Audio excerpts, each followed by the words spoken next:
Todos esses diagramas estão obviamente bastante simplificados. Todos têm despesas de subsistência, necessidade de alimentação, moradia e vestimentas.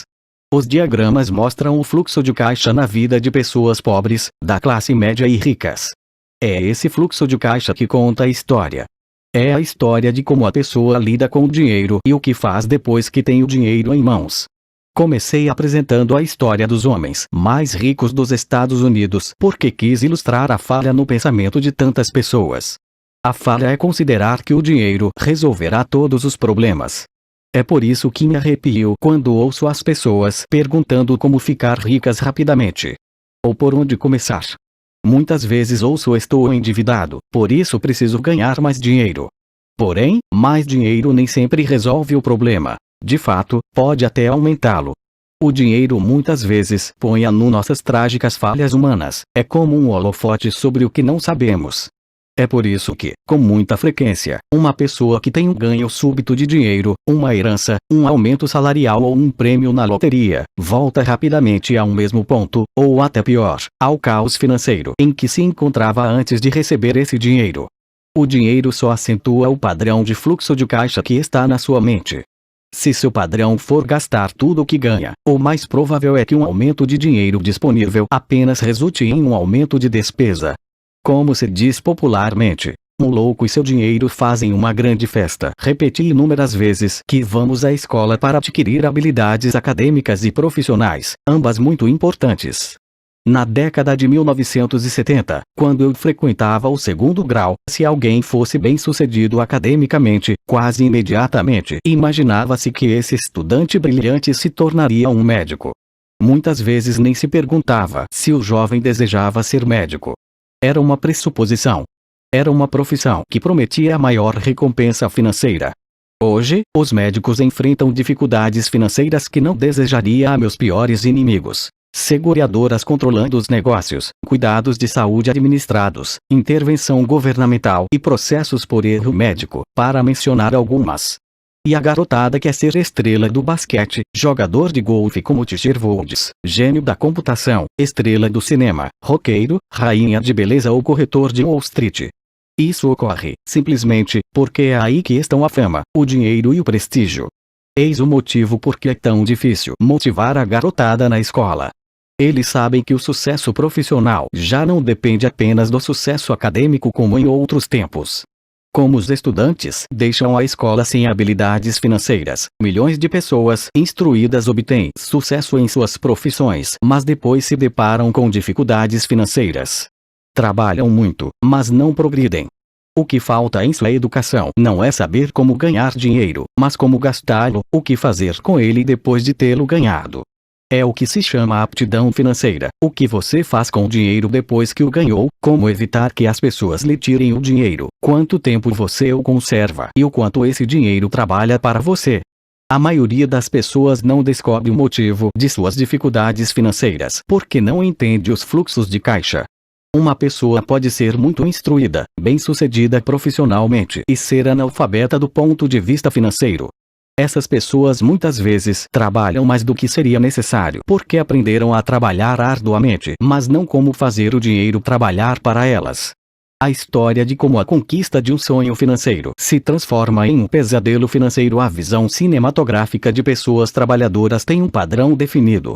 Recém-casados, jovens altamente instruídos, felizes, mudam-se para um de seus pequenos apartamentos alugados. Imediatamente percebem que estão poupando dinheiro, porque dois podem viver com a mesma despesa de um. O problema é que o apartamento é apertado. Decidem então poupar para comprar a casa de seus sonhos e ter filhos. Eles têm duas rendas e se concentram em suas carreiras. Suas rendas começam a aumentar. E suas despesas também.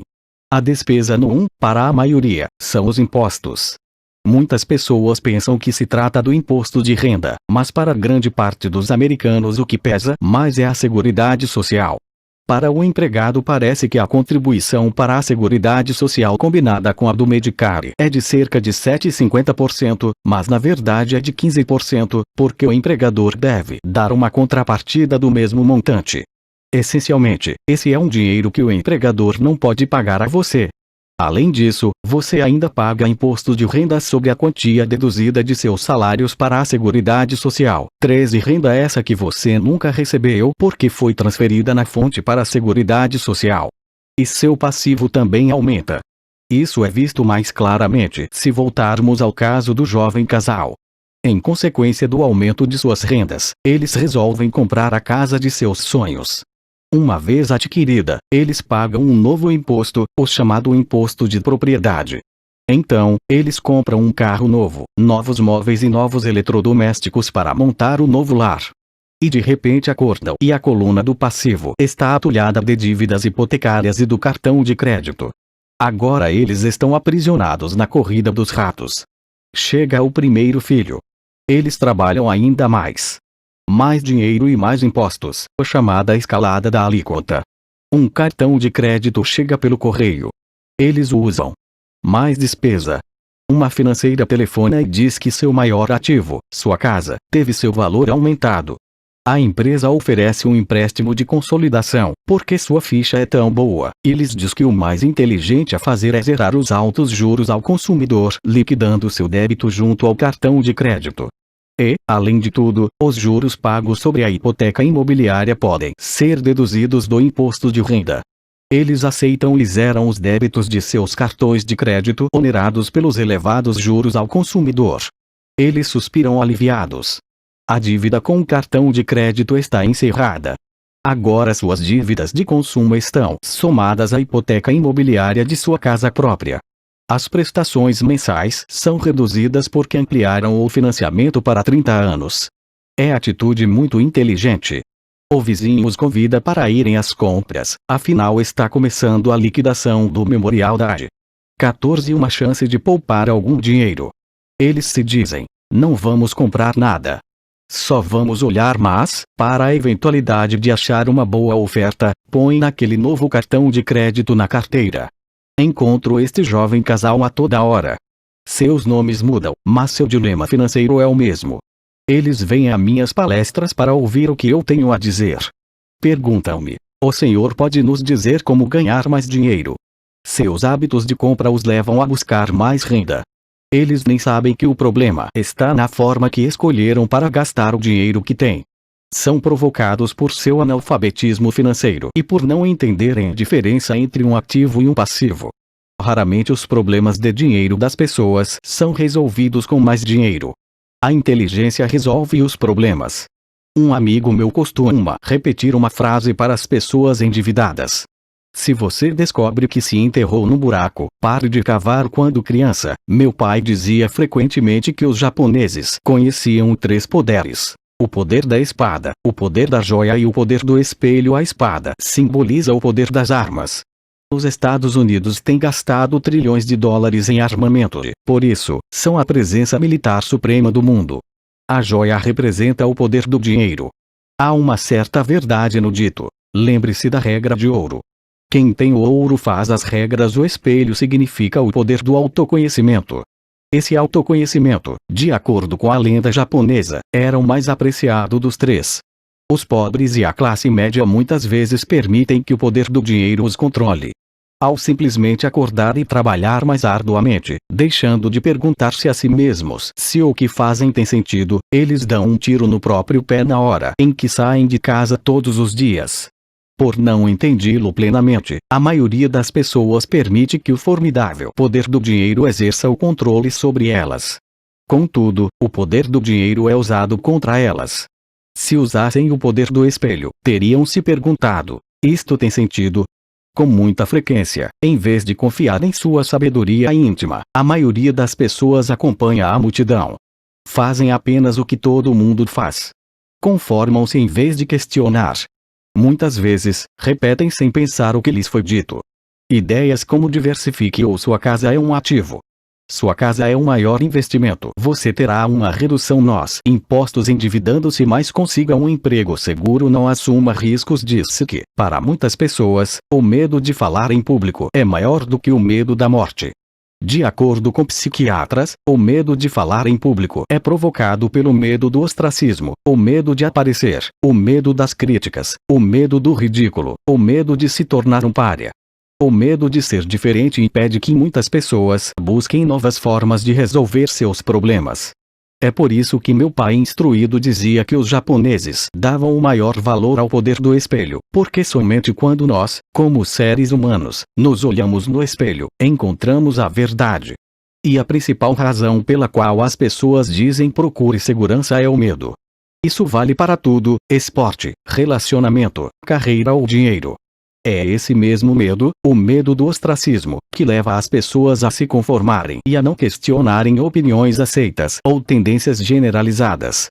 Sua casa é um ativo, faça um empréstimo consolidando suas dívidas e livre-se delas, trabalhe com mais afinco, é uma promoção. Algum dia chegou a vice-presidente, poupe quando tiver um aumento, vou comprar uma casa maior, fundos mútuos são seguros, bonecas Tic-Tac Elmo estão em falta, mas ainda tenho uma reservada para um cliente que não apareceu. Muitos dos grandes problemas financeiros são causados pelo desejo de se acompanhar a maioria e não querer ficar atrás do vizinho. Ocasionalmente, todos nós precisamos nos olhar no espelho e seguir nossa sabedoria interior e não nossos medos.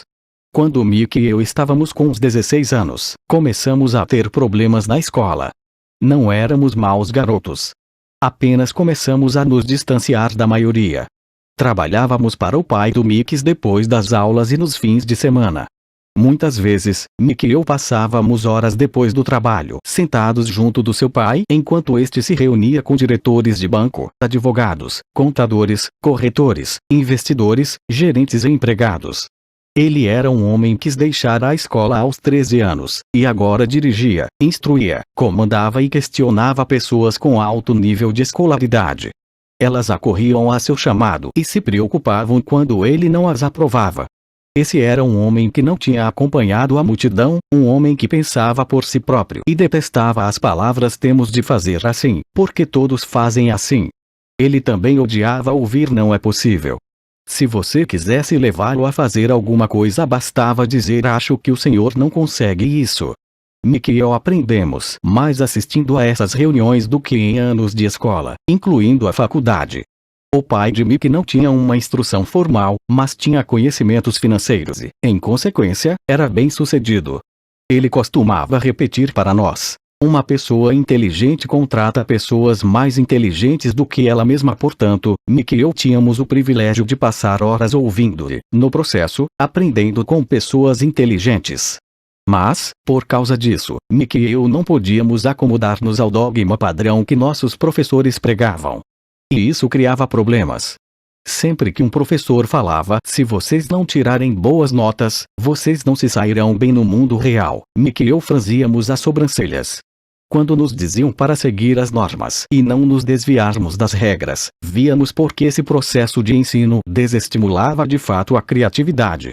Começamos a entender por que Pai Rico nos dizia que as escolas se destinavam a formar bons empregados em lugar de bons empregadores. De vez em quando, Mickey e eu perguntávamos a nossos professores como se aplicava na prática o que estávamos estudando, ou por que não estudávamos o dinheiro e como ele funcionava. Esta última pergunta era muitas vezes respondida com a afirmação de que o dinheiro não era importante, que se nós tivéssemos uma educação excelente, o dinheiro viria atrás. Quanto mais sabíamos sobre o poder do dinheiro, mais nos distanciávamos de nossos mestres e colegas.